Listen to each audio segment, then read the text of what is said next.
गरुड़ पुराण के अनुसार क्या होता है मौत के बाद। मृत्यु को लेकर हर किसी के मन में सवाल होते हैं और सदियों से इंसानों ने इनके जवाब ढूंढने की कोशिश की। कई धर्म और विश्वास बने और लोग सब में कहीं न कहीं मृत्यु के बाद आत्मा के होने का जिक्र करते हैं और स्वर्ग नर्क की बातें होती है। जब भी हमारा कोई दोस्त या घर का कोई सदस्य मरता है तो हम अक्सर ये सोचते हैं कि अभी वो कहाँ गए होंगे, या ऐसे ही बैठे बैठे कभी याद आती है तो हम सोचते हैं क्या वो अभी भी हमारे आसपास हैं, हमें सुन रहे हैं, या फिर दूर आसमान में तारा बन चुके हैं, या कहीं है ही नहीं और मृत्यु के बाद सब खत्म हो जाता है। इन सभी सवालों के जवाब विस्तार से लिखे हुए हैं गरुड़ पुराण में। गरुड़ पुराण हिंदू धर्म के 18 प्राचीन महाकाव्यों में से एक है। ये वैष्णवी साहित्य का एक भाग है और भगवान विष्णु और गरुड़ के बीच मनुष्य जीवन के अर्थ को लेकर वार्तालाप के रूप में लिखा हुआ है। गरुड़ पुराण में मृत्यु के बाद जीवन, अंतिम क्रियाक्रम और पुनर्जन्म जैसी बातों पर विस्तार से चर्चा है। इसलिए हिंदू धर्म में इंसान की मृत्यु के बाद आखिरी क्रियाकर्मों के समय इसका उच्चारण किया जाता है। हमने आपके लिए गरुड़ पुराण से खासकर इन्हीं सवालों के जवाब ढूंढे हैं और इस वीडियो में बताने जा रहे हैं। आप इसे ठीक से समझने के लिए अंत तक जरूर देखिए और सब्सक्राइब करना ना भूलें, क्योंकि हम ऐसे जीवन से जुड़े रहस्यों पर वीडियोस बनाते रहते हैं। तो चलिए फिर शुरू करते हैं। मृत्यु के बाद क्या होता है।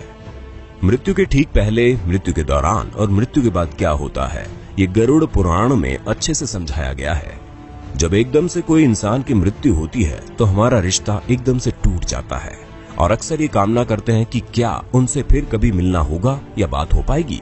असल में मृत्यु एक बहुत ही इंटरेस्टिंग प्रक्रिया है और कुछ भागों में ये पूरी होती है, जो कि इस प्रकार है।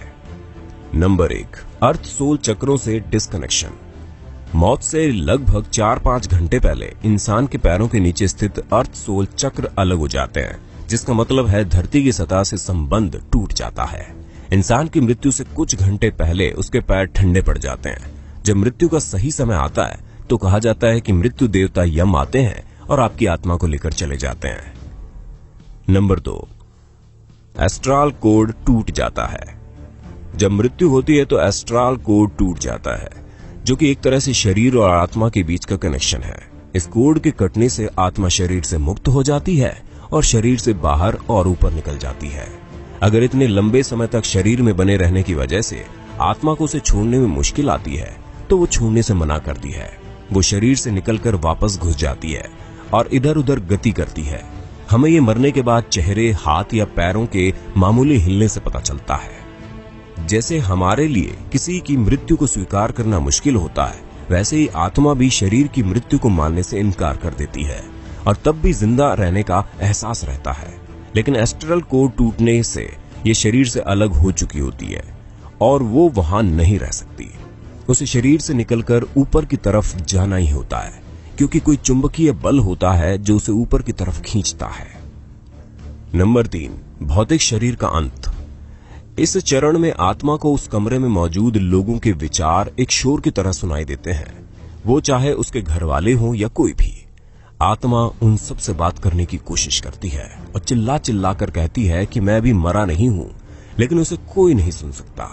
धीरे धीरे आत्मा को एहसास होता है कि वो शरीर मर चुका है और वापसी का कोई तरीका नहीं है।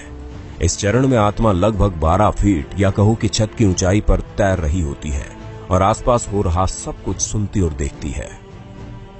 नंबर 4, शरीर से छुटकारा। जब अंतिम क्रियाक्रम हो जाता है तो आत्मा मान लेती है कि उसका इस धरती पर रहने का माध्यम खत्म हो चुका है और वह शरीर जो उसने इतने सालों तक अपना रखा था अब पंच तत्वों में लीन हो चुका है। आत्मा तब एकदम आजादी महसूस करती है और शरीर में रहते समय जो भी सीमाएं और रुकावटें थी वो अब खत्म हो चुकी हैं और आत्मा बस सोचने से ही कहीं भी आ जा सकती है। 7 दिन तक आत्मा अपने शरीर के साथ रहते समय की पसंद की जगहों पर घूमती रहती है, जैसे कि उसका सबसे पसंदीदा कैफे, बगीचे में सुबह की सैर, ऑफिस वगैरह। अगर आत्मा धन दौलत से बहुत लगाव महसूस करती है तो वो तिजोरी के पास भी रहेगी। अगर बच्चों से बहुत लगाव हो तो बच्चों के पास रहेगी और उन्हें प्यार करेगी। 7 दिन बाद आत्मा अपने परिवार और धरती को अलविदा कहती है, इस धरती से दूर होने लगती है और दूसरी दुनिया में प्रवेश करती है। नंबर 5, सुरंग।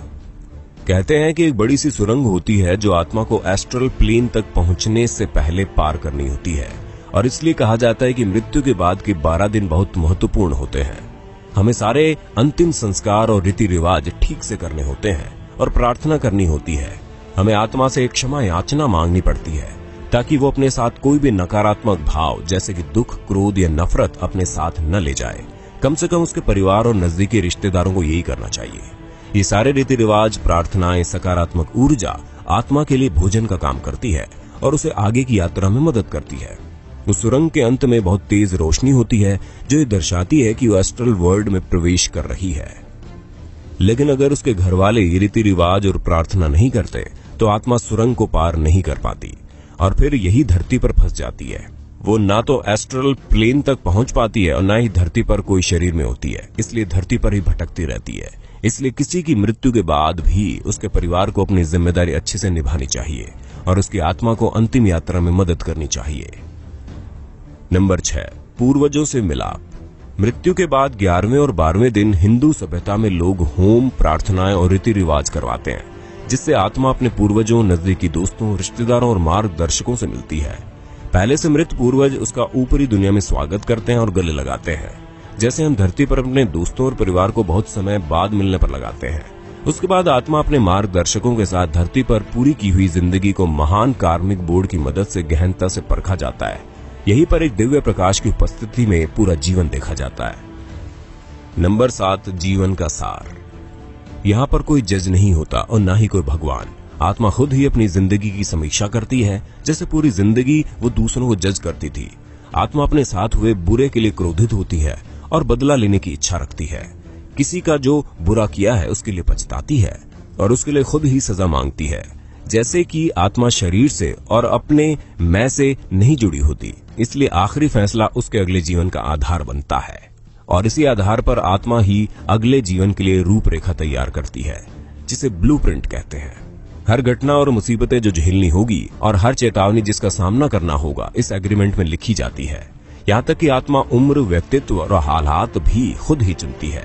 उदाहरण के लिए किसी इंसान ने पिछले जीवन में किसी की बेरहमी से हत्या की और मरने के बाद जीवन की समीक्षा करते हुए उसे बहुत पछतावा हुआ और उसकी सजा खुद को देने के लिए आत्मा अगले जीवन में खुद की किसी बीमारी से ग्रस्त होने का दर्द देती है या अन्य कोई भी मुसीबत जिससे उसको अपने किए के लिए सजा मिले।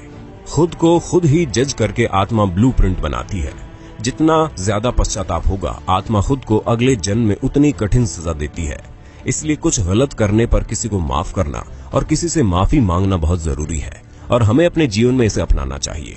अपने विचारों और भावों को शुद्ध रखना चाहिए, क्योंकि हम उनको मृत्यु के बाद भी लेकर जाते हैं, क्योंकि वो हमारे कार्मिक बोर्ड पर छप जाते हैं। जब अगले जन्म का ब्लूप्रिंट तैयार हो जाता है तो कुछ समय खाली होता है, जिसे कूलिंग पीरियड कहते हैं। नंबर 8, पुनर्जन्म। एग्रीमेंट में हमने जो चुना है हम उसी हिसाब से जन्म लेते हैं।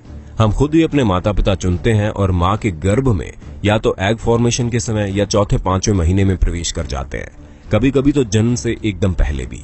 ये ब्रह्मांड इसी तरह से डिजाइन किया गया है और हमारे जन्म के स्थान और समय से हमारी कुंडली बनती है, जो कि जिंदगी का ब्लूप्रिंट होती है। कभी कभी हमें लगता है कि हमारी किस्मत खराब है और हमारे ग्रहों में दोष है, लेकिन असल में वो बस आपके ही एग्रीमेंट का हिस्सा है।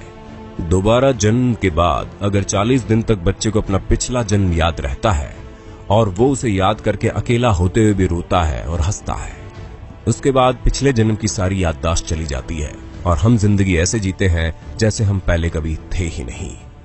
तो ये है जीवन और मृत्यु का सार, जैसे कि गरुड़ पुराण में लिखा है।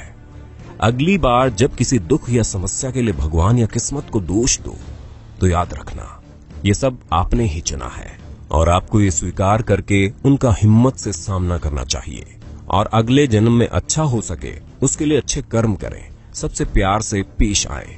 आपके घर वाले, दोस्त या हर कोई जो भी जीवन में आता है वो बस अपना किरदार निभा रहे हैं उस फिल्म में जो आपने ही लिखी है और डायरेक्ट भी की है।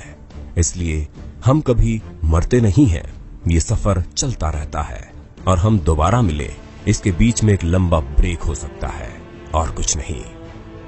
दोस्तों, ऐसी अन्य जानकारी के लिए चैनल को जरूर सब्सक्राइब कर ले और बेल आइकॉन जरूर दबा देना। फिर मिलते हैं नई वीडियो में। धन्यवाद।